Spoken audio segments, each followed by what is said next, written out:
Hello and welcome back to Steinsgate episode 22, where we last left off. Essentially, we gathered all the parts we needed for the time leap.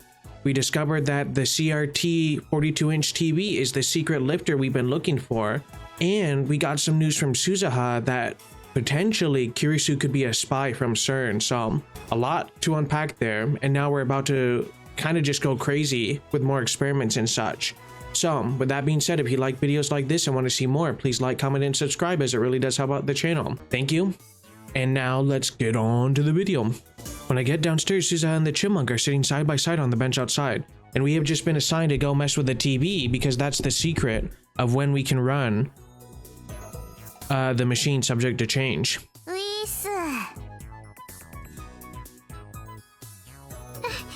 The phone wave name subject to change.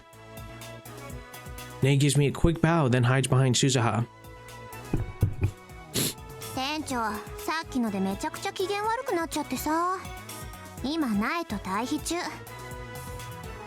Darn, now I really don't want to go in there.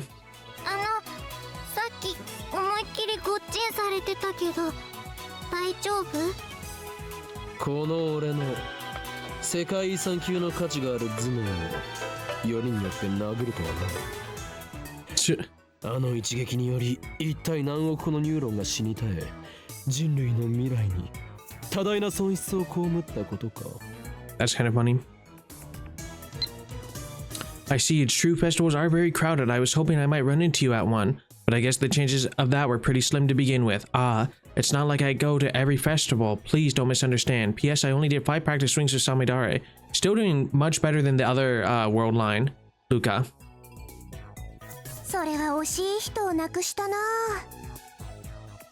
Suzuha clasped her hands in solemn prayer. I'm not dead, just my brain cells.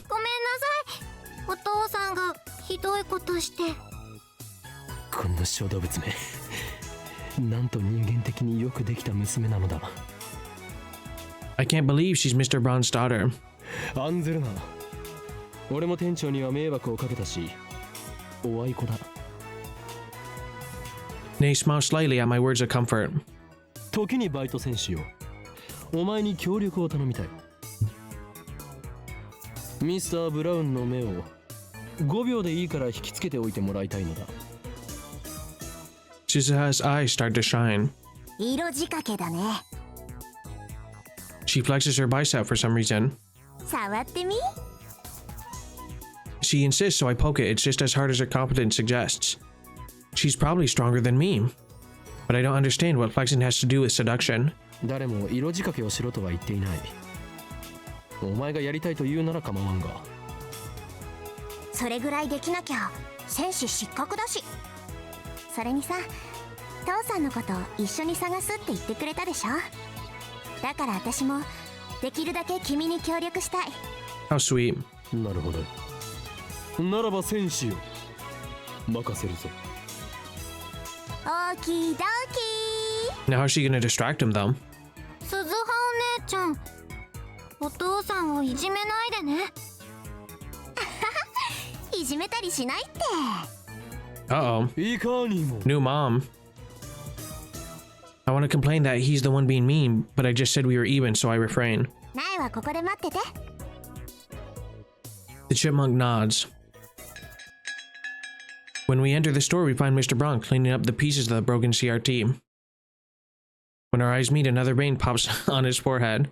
筋を通しに来たのなら聞いてやる。ただし、賃下げ要求には応じねえからな。先ほどは失礼しました。こちらも気が動転していたのでね。そこで謝罪の意も込めて我がラボを代表し、ここにいるアマネスーハからミスター・ブラウン、あなたにプレゼントを贈らせてもらう。店長、刮目せよ。 With a vigorous shout, which in no way seems appropriate for seduction, Suzuha whips off her jacket and...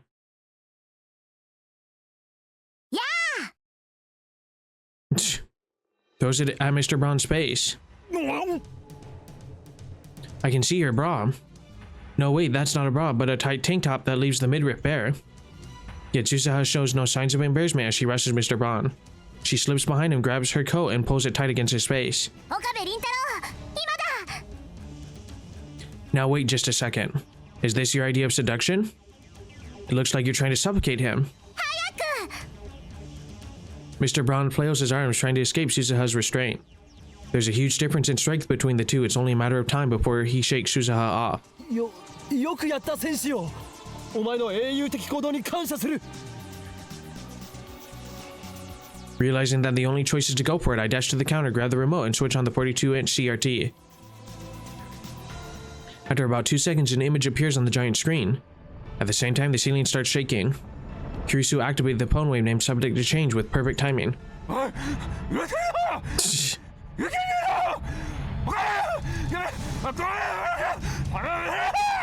Poor guy. また揺れてる岡部倫太郎これって Did she really take off her clothes without knowing why? 助かったぞバイト戦士。できればあと10秒ほどそのまま拘束していてくれ。 During that time, I escaped from the store.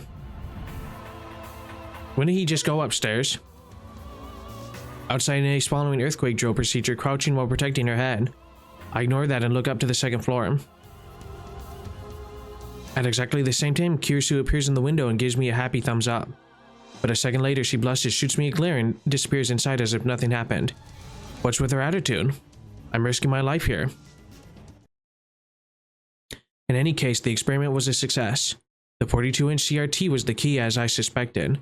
Now, how do I explain this to Mr. Braun? I don't want him to kick us out of the building. Perhaps I should have left it to Suzuha. I timidly peek in the store to gauge the situation. ちょっと店長私の服返してよ Suzuha is there, fidgeting in her tank top as Mr. Braun glares down at her. うっせえ。これは没収だ。この変態変態はおめえだろうが。いきなり脱ぎ出したと思ったら服を俺の顔面に押し付けてくるとは。大したプレーだったぜ。岡部に感謝しねえとな。プレイとか言わないでくんないかなキモいとにかく今日は一日その学校で仕事しやがれ。へそだし結構なんなら店の前で客引きしてくれてもいいんだぜ。Like a billboard. 何言いつけるよははあの子はおめえより俺の言葉を信じるだろうよ。何しろ俺の娘だからな。Hmm. そう No problems here. Suzuha's seduction strategy worked, I guess. Mr. Braun, what a guy. Mr. Braun's lonely and single, apparently. A little while later, I'm lying on the sofa watching high school baseball. Kamado and Achi are locked in a fierce struggle for the playoffs. Just then, the clack-clack of the sewing machine in the lounge suddenly stops. おかりちょっと来て She motions to me while holding the costume. What does she want? I walk over to her. これをね持っててくれないかなこうしてビローンって広げて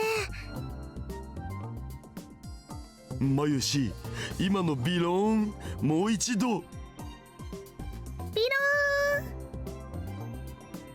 ビローンいただきました。もうやだこの変態 I follow Mayuri's direction and spread the costume out by the sleeves. She inspects it from a few paces away. It's hard to believe given her usual ditziness, but Mayuri is very serious about her art. That's why cosplayers value her costume so highly. The costume I'm holding now is custom made for Luca. I thought Luca was against it, but I guess Mayuri managed to persuade her. ありがと Mayuri looks a little tired. She was working on this costume all night.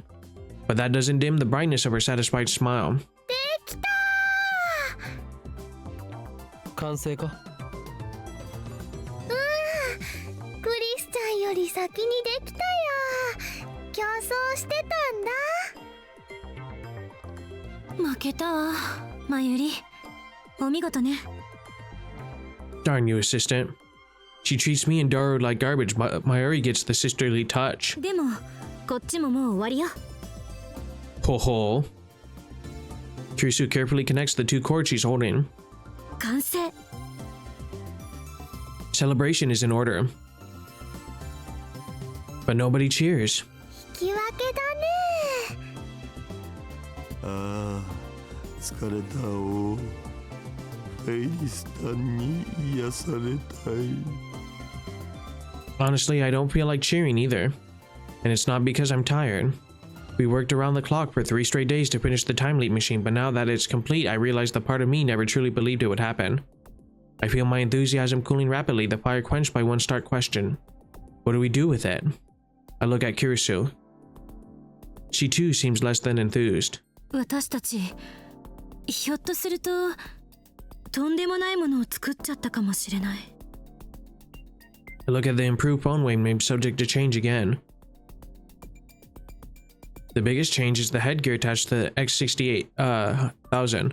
It looks like something out of a low-budget cyberpunk movie. Fortunately, we don't need nerve jacks or brain chips for it to work. You just put it on, let the sensors do the rest. とりあえず正式名称を決めようではないか。ヘブンリーエクスプレス。電話レンジサードエディションバージョン 1.00。 Boring.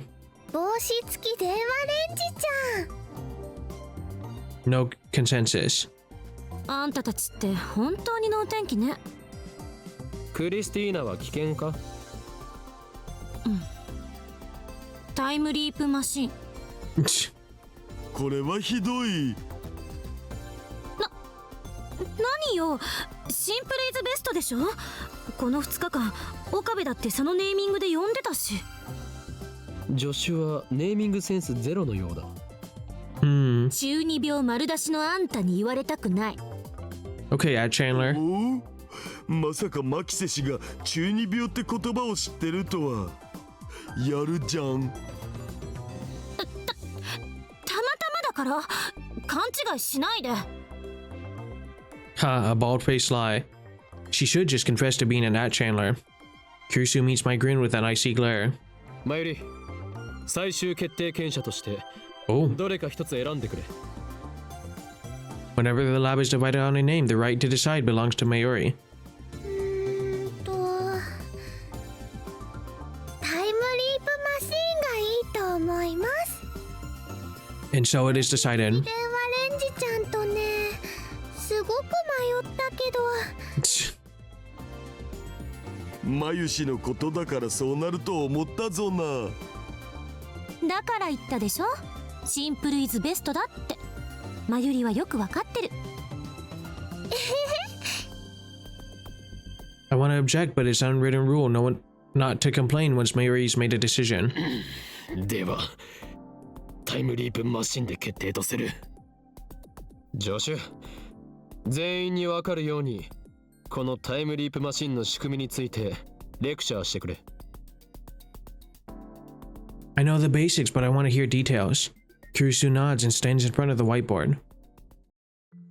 一言で言うと、これは記憶をデータ化してリング特異点を通過させ過去へ飛ばす装置。電話レンジには偶然にもタイターが語ったタイムマシンとほぼ同じ機能が備えられていた。リング特異点を生み出し、そのトンネルを通って過去へと36バイトプラスアルファのデータを転送することができる。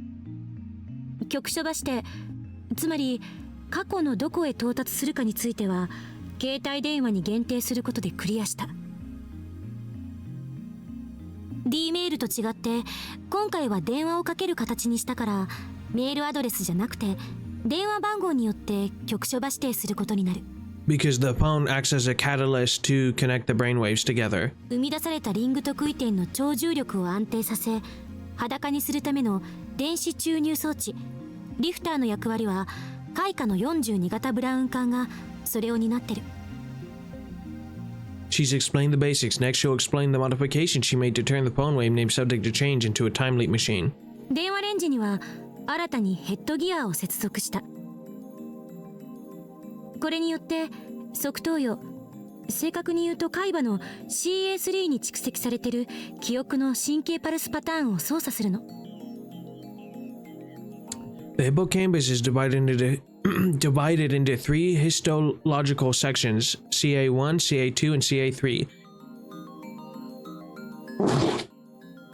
CA refers to the name given to the hippocampus by anatomist Garangiot in 1742. Cornu ominous, the horn of Amun. BIP at channel's new Flash BIP board, although ostensibly for the discussion of new stories, it is currently dominated by idle chat threads. The area which electric force has influence, for example, rubbing a balloon and putting it close to your head makes your hair rise due to the influence of resulting static field, electric field.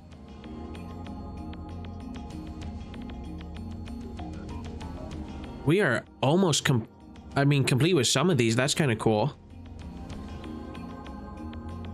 Crazy. Wow, we really are almost done actually with all these terms. There's not too many left. Wow. Cool.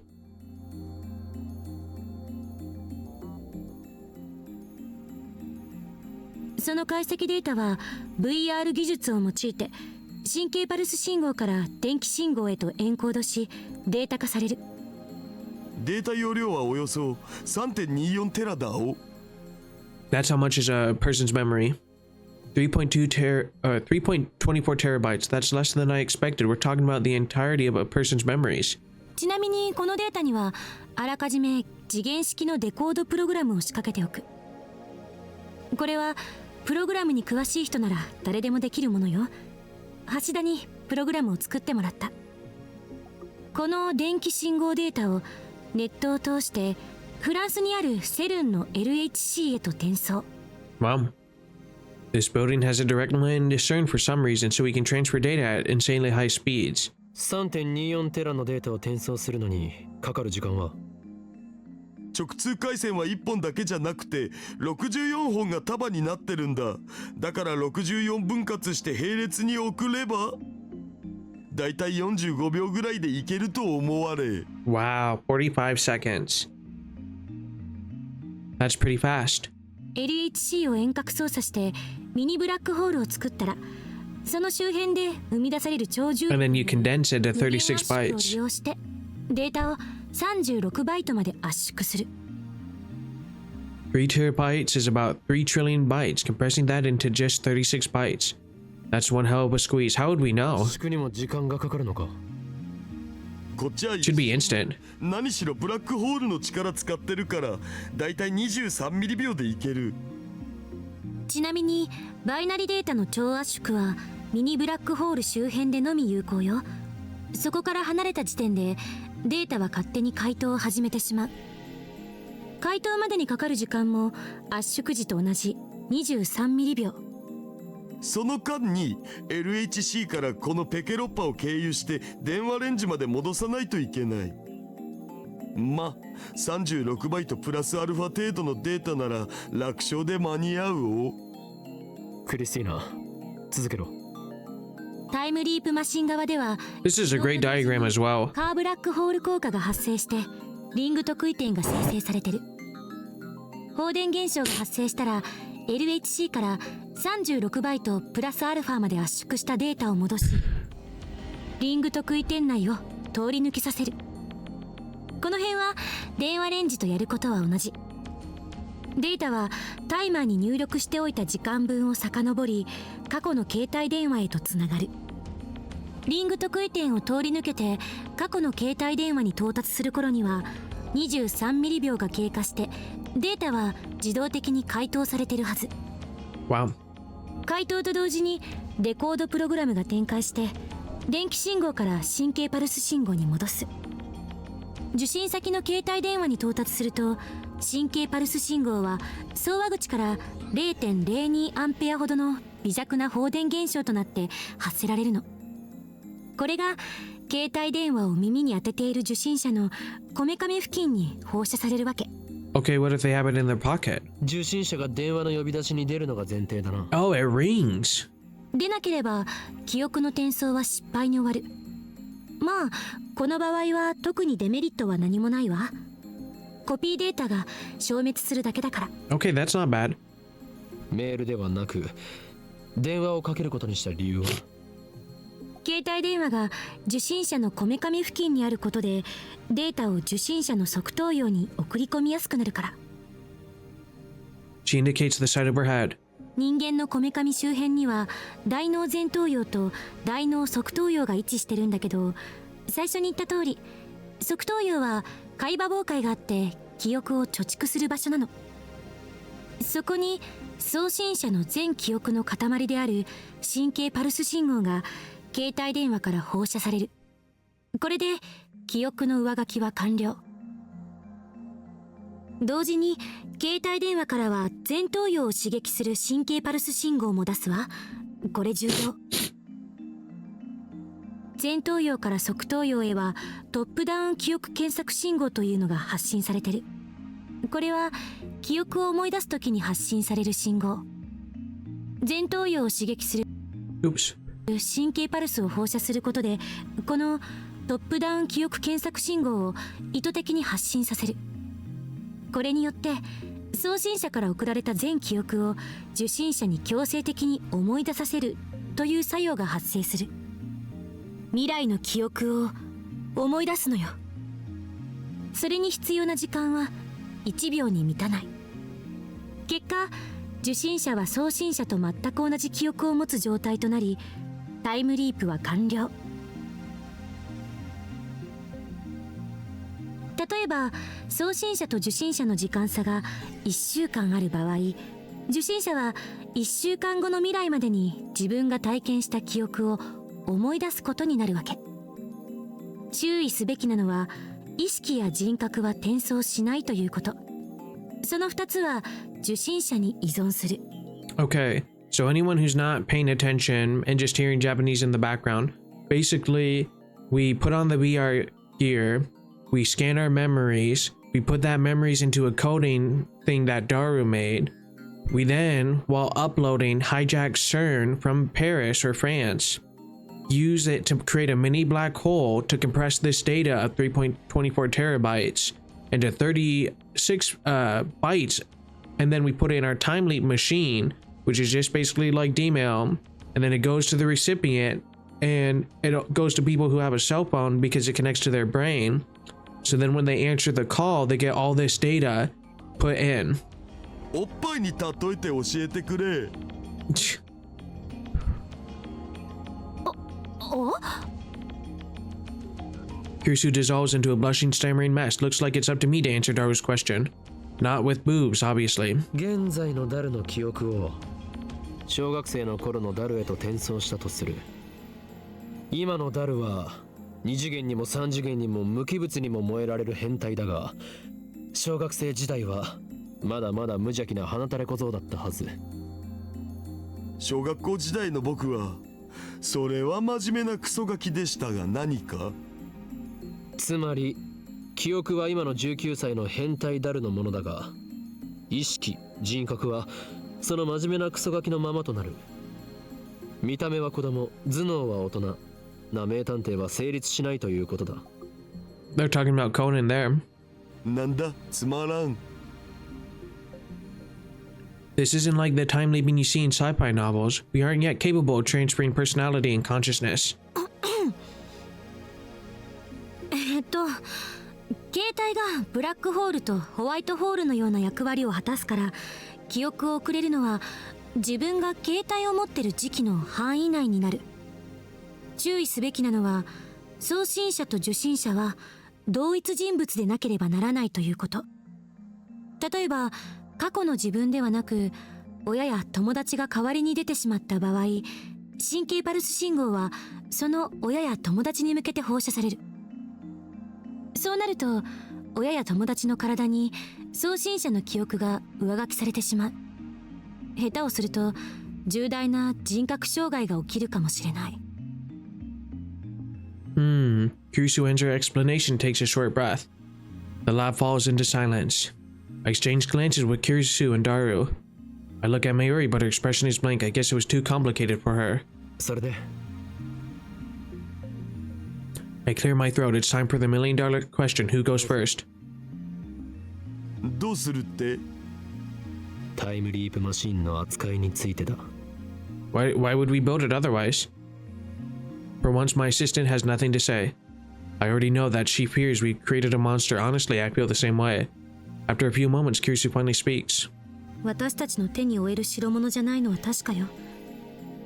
一番無難なのは研究機関に譲渡して国家プロジェクト扱いにしてもらうことね。I can tell that she's not pleased to have reached this conclusion. She obviously would prefer to experiment with this technology. After all, it's humanity's first time machine. Today, mankind has moved one step closer to the divine. I'm sure that the nations of the world would pay billions for just one look at our machine. The possibilities that it represents are limitless. 実感が湧かないな。マユシーも湧かないよ。いや、マユシは何も手伝ってないからっしょ。あ、そうだったね。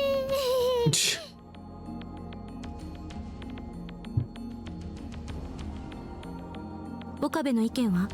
ちなみに法王院じゃなくて岡部の意見ね。I agree with Kirisu that the time leap machine is dangerous. On the other hand, 実験してみたい気持ちはある。 I state my honest feelings. Kirisu gasps. だが実際にタイムリープを行うには問題が多すぎる。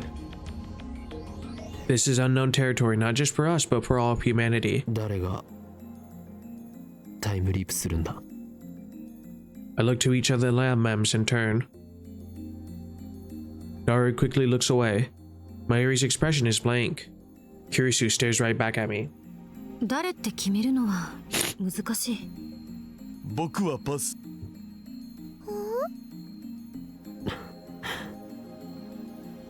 Not a single person here wants the honor of being history's first time traveler. I would want to do it.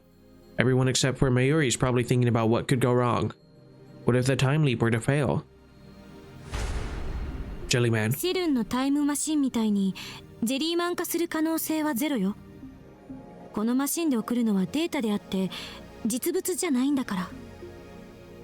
タイムリープに対する先入観にとらわれないで。まるで意識そのものをカット&ペーストするように思われるかもしれないけど。Well, she's awfully calm about it. そうじゃなくて、あくまでもコピー&ペーストなの。しかも記憶だけ。Yeah, you're replacing files in current destination. オリジナルが消えることはない。That's very easy to understand example. But that's not the problem. Time flows in a straight line from past to present to future. At least that's how most humans see it. That raises several 過去に予想し questions. たデータが何らかのミスでフラクタル構造化してしまう可能性はある。もし仮に俺が1時間前へタイムリープしたとして、フラクタル構造化によりスカスカになった記憶データが1時間前の俺の脳にぶち込まれるかもしれない。それは一種の記憶喪失と同じ状態になりかねないのでは。かもね。もしそうなった場合、その1時間後には現在に到達することになる。その時1時間遡った記憶喪失の俺と現在の俺が俺の脳で競合するわけだが、どちらのデータが生き残る？理屈で考えれば1時間前にコピーが移された時点で今も変化するから。 The conflicting current me disappears then. それはつまりコピー&ペーストではないということにならないか？わからない。未だかつて時間を超越した前例なんて一つもないから。 D メールでは世界は改変後に沿って再構成された。 I'm the only one who's aware of this, however. タイムリープしてどうなるかはわからないのよ。タイターが言うように多世界解釈ならタイムリープした時点で別の世界線に分岐する可能性と同じ世界線のまま時間だけを遡る可能性が同時に存在することになる。と同時に現在の岡部が消えない可能性の世界線も当然存在しているわけで、おそらくこの現在はそれに該当することになると思う。 So multiverse theory, which makes sense. But that's only if the many worlds interpretation holds in the first place. That makes the most sense, that タイ interpretation. ターの言うことは信じていないのではなかったのか。可能性の話をしている。タイターはこの際どうでもいい。コペンハーゲン解釈ならあらゆる状態が波動関数として空間に広がっていることになる。Okay, in quantum theory, a function representing a quantum state, scientists are not sure if wave functions represent reality or convenient mathematical abstractions to describe what goes on in quantum mechanics. A well-known approach to Schrödinger's cat thought experiment. In this interpretation, before the box is open, the cat exists in a state of quantum superposition as a combination of two wave functions, one that is alive and one that is dead. The instant the box is opened and the cat is observed, the wave function collapses to either condition. If the cat is alive upon opening the box, the wave function collapses to become a live cat. Conversely, if the cat is dead, the wave function collapses to become dead cat. Another quantum approach for this experiment is the many-world interpretation. In this case, the observer who found the cat alive and the observer who found the cat dead exist in two separate universes in quantum superposition that diverge the moment the box is open. The Copenhagen interpretation is currently the dominant theory. It makes sense. そして観測者が観測した瞬間、どちらかに状態が収束する。But precise observation is impossible. 観測者は誰かというのも問題だ。Reading Steiner. 三者じゃねえ。僕とかマユシとか。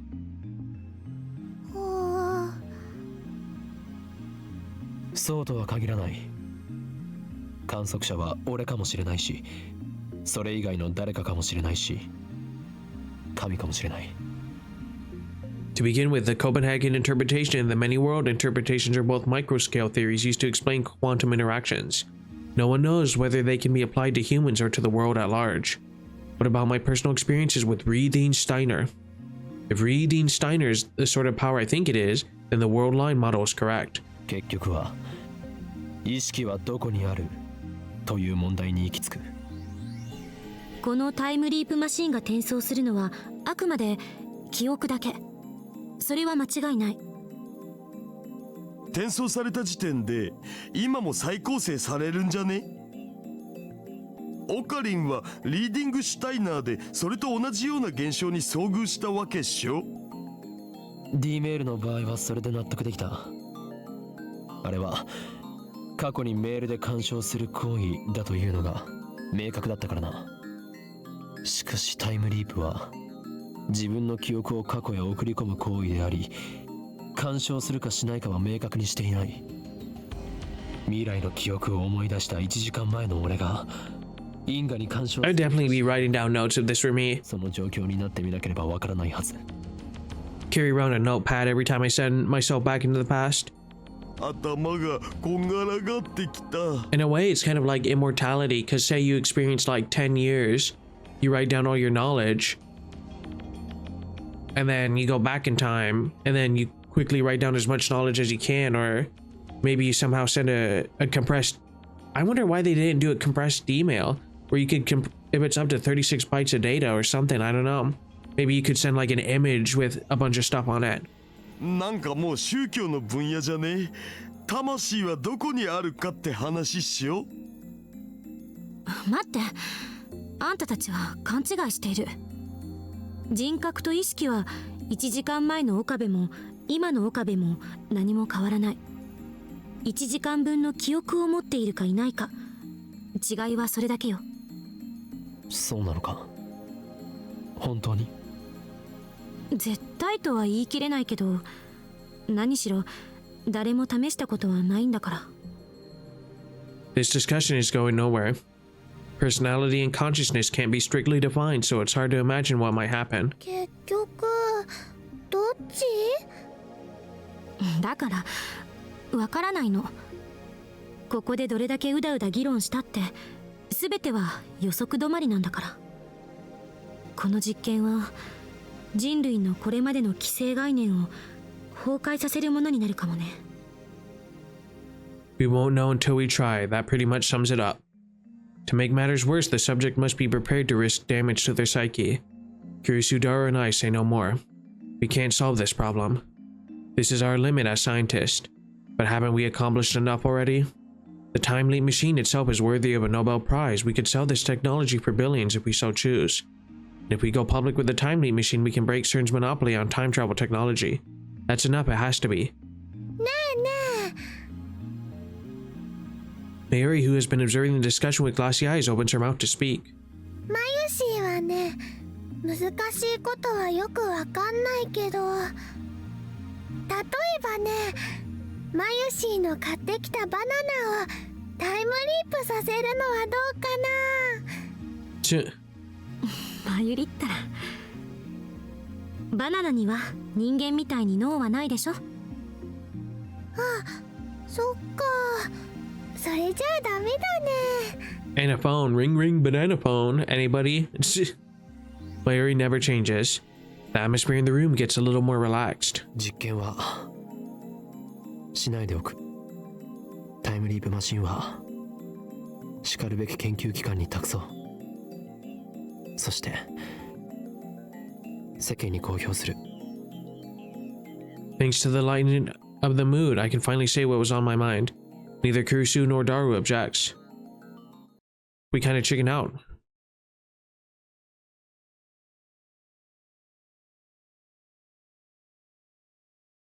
No one has touched the time leap machine since that discussion.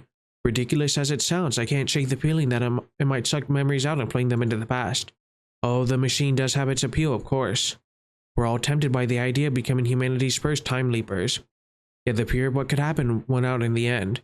Perhaps as a way to forget our fears and move on, we decide to hold a celebration to mark the completion of the device.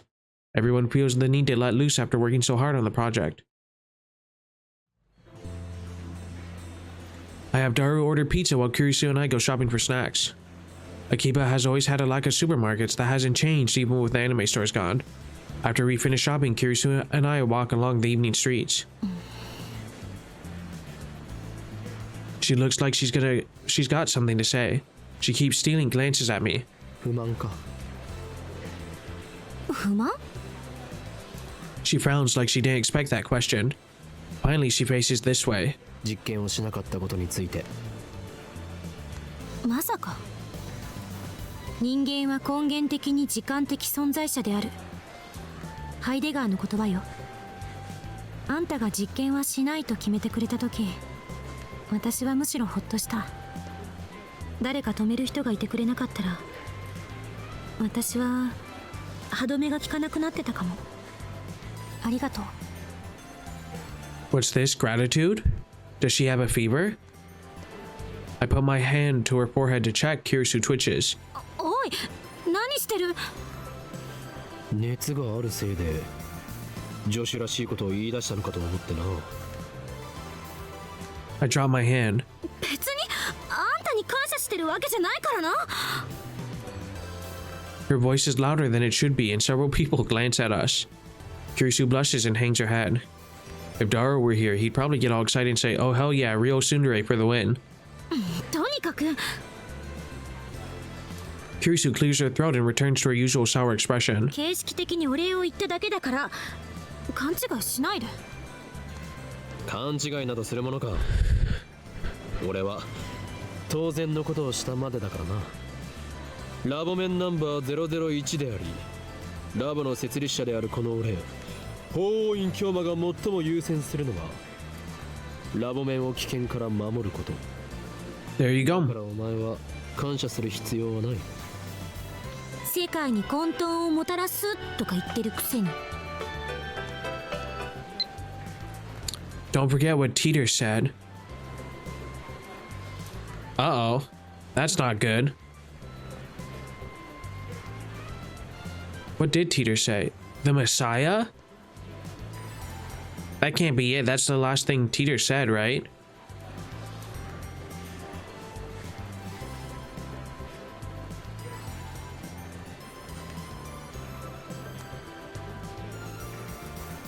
Yeah, that's Kiyoma. I want you to be the Messiah. The same thing happens to you again. Please contact me once more the moment. And then I sent to him, do you have a daughter named Suzaha, or do you know someone named Beryl Teeter? If you do, contact me. She's looking for you. ラボ面は俺の味方であり、世界は俺の敵である。呆れて言葉も出ない。あんたって独善的すぎ。言葉なら出ているではないか。 True. リアしとるな。 It's quite mysterious, really. It's only been 2 weeks since Kirisu and I met, and yet it already feels natural us for... I apologize. And yet it already feels natural for us to be walking together, exchanging banter like this. Perhaps pooling our efforts to create something new, dangerous though it may be, has brought us closer together. I admit that her knowledge and skills are impressive. I'd like her to remain at the lab if at all possible, but she said she's going back to America this month. It's already the 13th, so I wonder when she plans to return.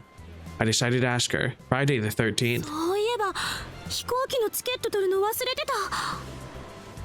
電話レンジの改良に夢中になりすぎてたわ。タイムリープマシンを公表すれば世間は大騒ぎになる。セルン告発もしなければならない。帰ることはできなくなるぞ。あ、そうか。となるとママに電話しておかないと。 Looks like things are gonna get busy. Naturally, I want Kirisu to stay with us to the end. A little bit after we return to the lab, Mayuri gets back. トゥットゥルー、ただいま。 Seems Mayuri went to Luca's. Suzuha shows up a few minutes later and our development council comes to order. What Okarin calls a party. Daru ordered 3 pizzas. We also line up all the snacks we bought on the table. It's just like the party we had a few days ago to cheer up Suzuha. Mayuri wanted to decorate the room, but since everyone's tired, I dismissed it as unnecessary. Looks like Suzuha managed to retrieve her jacket from Mr. Braun. いや、やばかった。あのままだとさ、露出狂として一日を過ごす羽目になるとこだったよ、私。Ch. The Braun Tube workshop closed. Suzuha made sure that the 42-inch CRT was turned off, so there's no need to fear any malfunctions from the time leap machine. A heavy sigh escapes my throat. I realized that I've been so tense and nervous since the time leap machine was completed. Now I can finally relax. The topic of the time leap machine has become taboo. Even Kirisu doesn't bring it up during the meeting. ダル、お前なぜこの前と全く同じ種類のピザを注文したのだ？ I opened the pizza boxes to find the exact same ones he got for Suzuha's party. ズバリ僕の好み。 Naturally, I'm not amused. おかり、おかり。フェリスちゃんやルカちゃんにもね、声をかけたんだけど、今日は無理って言われちゃった。 That's too bad. そうか。何か用事でもあったのか？フェリスちゃんは今日はライネットの大会。 Oh, well, I mean, that's a pretty good excuse. しまった。応援行きそびれた。なんという不覚。 Not a true fan. あとね、 We all said we would go cheer for her. ちゃんはなんだか恥ずかしそうにしてたよ。ここに来たらまたマユリのコスを着させられるって思ったんじゃない？コスプレの件か？もしかしてまだ説得できていないのか？ And what was the point of completing the costume? 恥ずかしいんだって。可愛いは正義なのに。 I wonder if Mako will show up. 可愛いは正義ってそんな言葉が流行ってるんだ。クリスちゃんもね、可愛いよね。 She needs a costume. Kirisu doesn't know how to react. She blushes and Mayuri starts teasing her like a drunk old man. There's no alcohol at this party, of course. ねえねえ、今度のコミマに出てみない？新作は無理だけどね、去年作ったブラチューのセーラ覚醒後バージョンコスがあるんだ。多分ね、サイズはクリスちゃんにちょうど合うと思うし。私がコスプレか。 Kirisu looks conflicted, then she murmurs. ちょっと興味ある。 She sure could have fooled us before, pretending to have no interest in otaku culture. でも私も人前に出るのはお断りだから。着るだけでいいよ。でもね、そのうちみんなに見てもらいたくなるよ。コスプレにはそうさせる魔物さんが住んでるんだ。The cosplay demon? そういえばクリスちゃんっていつも可愛い制服着てるよね。でもこんな制服都内にあったっけ？これKirsu lifts up her necktie. 2週間だけあやめ院に逆留学みたいなことしてたんだけど、そこの制服を改造してきてるの。Fictional, short for Ayamen Women's Academy, a private school for girls in the Kudashida neighborhood of Tokyo. An academic powerhouse, Ayamen is a popular destination for foreign exchange students. ああ、あやめ院なんだ。あそこの制服もともと可愛いもんね。でもクリスちゃんの改造センスはね、すごくいいかも。明日コス持ってくるね。そしたら試着してくれる？いいわ。 Looks like Kirsu approves of the cuteness is justice philosophy. 撮影会は何時からですか？相変わらず橋田は変態道を邁進中だな。だってブラチューのセーラっしょ。あれって確かパンモロだぞ。パンモロ？パンツがもろに見えているの略。嘘。 Well, that's one crazy costume. 大丈夫だよ。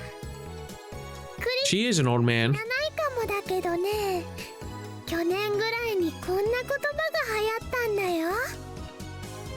パンツじゃないから恥ずかしくないもんって。いやいや、恥ずかしいでしょ。絶対来てね。絶対だよ。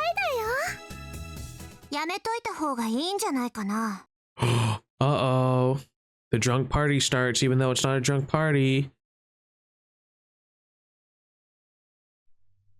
Suzuha speaks her tone sharp. She's scowling at Kirsu again. Suddenly, the atmosphere in the room changes. マキセクリスを信じると痛い目に遭うよ。それどういう意味？ Naturally, my strong-willed assistant isn't one to back down from a fight. Sparks fly between the two girls. この前から思ってたんだけど、私あなたに何かした？直接は何も。でも私、君のしたこと全部知ってんだよね。何よ、私がしたことって。後ろめたいことは何もしてない。でしょうね。でも私知ってるんだから、君の本質ってのをさ。へえ、すごい。私の心の中を覗いたんだ。画期的な発明だから、ぜひその独身装置を見せてもらいたいもんだわ。装置なんてないよ。強いて言うなら予言。つまり言いがかりってことか。 They have to be sisters or something. Oh, we've got a situation here. おかり、 Mary clings to me with teary eyes. 二人を止めて。 Isn't that your job? この場を丸く収められるのはこの法王院京馬しかいないようだな。 I insert myself between the two girls. 二人ともここは引け。この勝負法王院京馬が預かる。 They both glare at me. Although I'm afraid for my life, I harden my resolve. The mission must succeed. First, I focus on Kirsu. 助手よ、俺はお前をそのように育てた覚えはないぞ。育てられた覚えもない。マッドサイエンティストを目指す上で最も必要なことを教えてやろう。すなわち That is true. が熱く奥底では冷たく。聞いてない。なるつもりもない。 Okay, on to the next one. On to the next one. Next, I switch focus to Suzuha. Part-time warrior. 戦士よ、お前がラグナロックにおいて戦うべきはセルンのはずだ。岡部倫太郎には忠告したよね。マキセ・クリスには気をつけてって。You're gonna be mention that to here. You're gonna mention that here now? へえ、どういうことよ岡部。Uh-oh. Their eyes are like laser beams boring into my skull. I want nothing more than to flee for my life. But Mary's watching me anxiously. I need to defuse the situation as per her demand.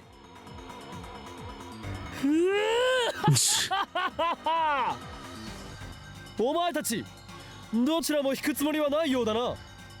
ならば好きなだけやり合うがいい。戦って戦って戦い抜いて、その後河原で握手して友情を芽生えさせるがいい。だがな、将来社会に出る時のためにこれだけは自覚しておけ。お前たちは二人とも空気が読めない。 True, no party う poopers. るさい。 Getting yelled at by both of them at the same time sent shivers down my spine. It's coming. I quickly seize my right arm. よりによってこんな時に静まれ、俺の右手。 I turn around and head back to Mayuri. まゆり、すまない。このままだと俺は二人を傷つけてしまう。だからあとは任せた。もう Mayuri pouts, then goes over to the two girls. 二人とも聞いて。マユシーはね、喧嘩は嫌いなのです。仲良くしようよ。 Hearing this, the two combatants reluctantly comply. I expected this would happen. Mayuri is the oil that keeps the gears of the slab churning along. The throbbing in my right arm dissipates. Shoo! Daru comes over to chat with Suzuha and peace gradually returns to the lab. Kirisu's in the development room making a call, probably to her mother in America. I sit on the sofa and watch TV while sipping Dr. P. The TV is running a game show where contestants guess the price of popular items at a high-class restaurant. Mayuri sits next to me. She peels a banana and begins eating it. ねえねえ、オカリ。 Mayuri slowly looks around the lab, smiling all the while. なんだかね、ここ何週間かですごく賑やかになったね。ああ、確かに。I established the Future Gadget Laboratory around the time I entered college. It was the first step in my plan to bring chaos to the world. That was around the middle of March this year, which means it's been almost 5 months. Not half a month later, or after it was established, Mayuri showed up. I'm still not sure why she became a lab mem. For about a month, it was just me and Mayuri. Then in early May, I finally got Daru to join. All it took was telling him that the lab was just a 3-minute walk from McQueen plus Nian squared. This location on the outskirts of Kiba has always been quiet. Mayuri isn't the type to object to every little thing like Kirisu, nor the type to make dumb jokes like Daru, so the lab was very peaceful back in those days. It was quite a pleasant place to be. And now the lab mem count has increased to 8. It happened in the blink of an eye, or so it seems. They didn't come today, but Luca visits occasionally, and Ferris is a familiar face at McQueen plus Nian squared, or at least she was before McQueen disappeared. I remember feeling out of place the first time I came to Kiba, but now it's like a second home. 楽しいね。 Mary too seems pleased by the increase in lab mems. あのね、ラボ面が8人に増えたでしょ。ちょっと狭くなってきたなってマユシーは思うんだ。まずね、椅子が足りないのです。The sofa only has room for 2. Then there's Daru's personal desk chair. Those are the only chairs in the lounge. There are some pipe chairs in the development room, but they need to stay there. 買ってこなくちゃだよ。オカリンはお金ある？椅子を買うと貯金が底をつく。Then I need to get a part-time job again. じゃあ、マユシーのバイト代もちょっと出していいよ。あとはね、電子レンジ。新しいの買わないとジューシー唐揚げナンバー1が温められないよ。True. ああ、それはすまん。Cutting off Mayuri's chicken supply might actually kill her. だがマユリ、タイムリープマシンを譲渡して謝礼をもらえば問題は全て解決する。イスト電子レンジの代金とちょっぴり上がっちゃったお家賃を払えるぐらいはもらえるかな。もらえるさ。もっともらえる。そうなんだ。よかったね、おかり。なぜそんなに嬉しそうなんだ？だってお友達たくさんできたもん。 True. ダルくんでしょ、クリスちゃんでしょ、ルカちゃんでしょ、すずさん、萌香さん、フェリスちゃん、店長さん、なえちゃん、他にも他にも。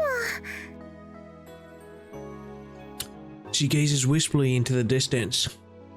春 Star fingers. オカリンはとっても寂しそうだったけど、もう大丈夫だね。マユシーが人質じゃなくても。 Where are you going? それはどういう。 What do you mean? I try to ask, but before I can finish. Terrorist bomb threat suspends Yamano Sobu KO token lines. An urgent news bulletin appears on TV. The subtitles read, Terrorist bomb threat suspends Yamato Sobu Toku lines. 爆破テロ予告？つうか全部秋葉原駅通ってるじゃん。マユシ帰れないんじゃね？本当だ。家に電話しなくちゃ。 A bomb threat? I don't know why, but I've got a bad feeling about this. Only the lines passing through Akihabara are suspended as if it were the target. Wait, could that be it? Could the bomb be at Akihabara Station? I get a cold feeling in my stomach. 岡部倫太郎、一つ聞かせて。タイムリープマシンは完成してるんだよね。は？そっか。私用事思い出したからちょっと出かけてくる。 Suzuha leaves the lab without another word. 何なの彼女。 Suzuha's acting strange. Is it related to the bomb threat? Why did she just ask about the time leap machine? Something occurs to me. The 2 threatening emails I received. We're watching you. You know too much. Who sent them? And there's more. Words and images flash through my head. CERN. The LHC. Jellymen. The Z program. Government secrets. The organization. Men in Black. The Committee of 300. The Time Leap Machine. What did Kurisu say? 私たちひょっとするととんでもないものを作っちゃったかもしれない。 Taken separately, each of these elements was insignificant, but if I consider them part of a single line, they all point to one inescapable truth. We've come too far. Fear seizes my heart, in an icy grip I can feel anxiety eating my brain. I can't breathe. Even though it's hot and humid, my body shivers. Should we run, get out while we still can? We can't use the trains. What about the subway? Or would a taxi be better? Nobody's saying anything. Nobody's doing anything.